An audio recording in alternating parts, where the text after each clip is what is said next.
day. Welcome to today's lesson.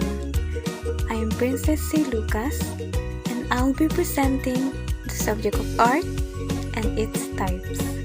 This topic tackles the heart and soul of an artwork, which is the subject of art. Oftentimes, beginners in art appreciation fail to understand an artwork because they focus themselves all at once with all the factors behind it. Looking at an artwork is the first step. To understand a certain artwork, first is to focus on the subject, form, and content. Deepening of understanding will follow because looking and appreciating an artwork is always subjective.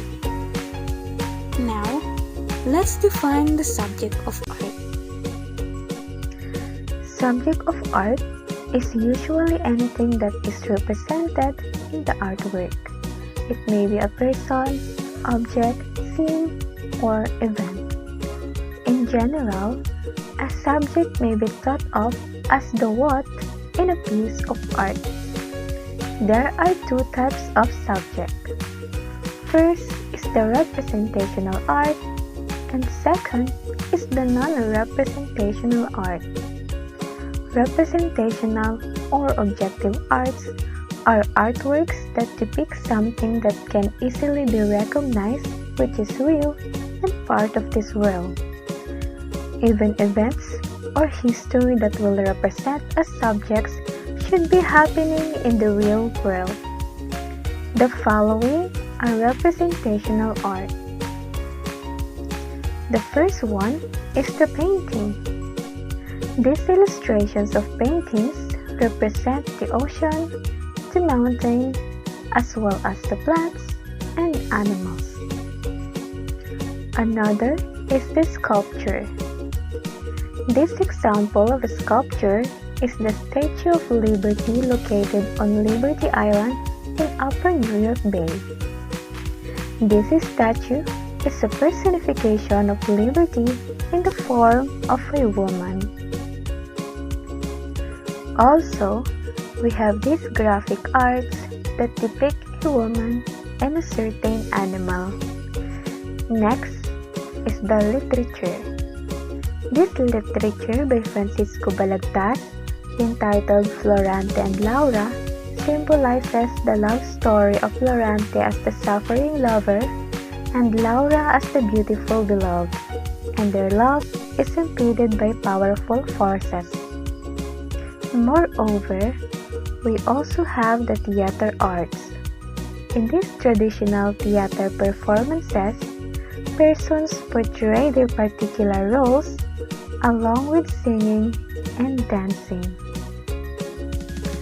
All of the presented instances of representational arts are clearly derived from real object sources and therefore represent something with strong visual references to the real world. Now, let's proceed to the second type of subject, which is the non-representational or non-objective arts.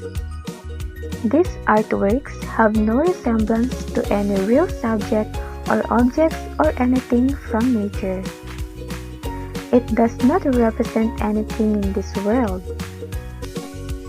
Non-representational art may simply depict shapes, colors, lines, and the like, but may also express things that are not visible, such as emotions or feelings. Let's take a look at the following illustrations. This serendipity painting and the works of Jose Tanig Hoya are examples of non-representational arts since it does not attempt to represent or reference reality. All you can see are the colors, lines, and shapes. Additionally, non-representational art is another way to refer to abstract art, though there is a difference between the two. The clear difference lies in the subject matter chosen. If the artist begins with the subject from reality, the artwork is considered to be abstract. If the artist is creating with no reference to reality, then the work is considered to be non-objective. Again, there are two types of subjects, and these are representational and non-representational arts. Representational art refers to objects or events occurring in the real world. This is also termed as figurative art because the figures depicted are easy to make out or decipher. These include painting, sculpture, graphic arts, literature, and theater arts. On the other hand, non-representational art does not make a reference to the real world.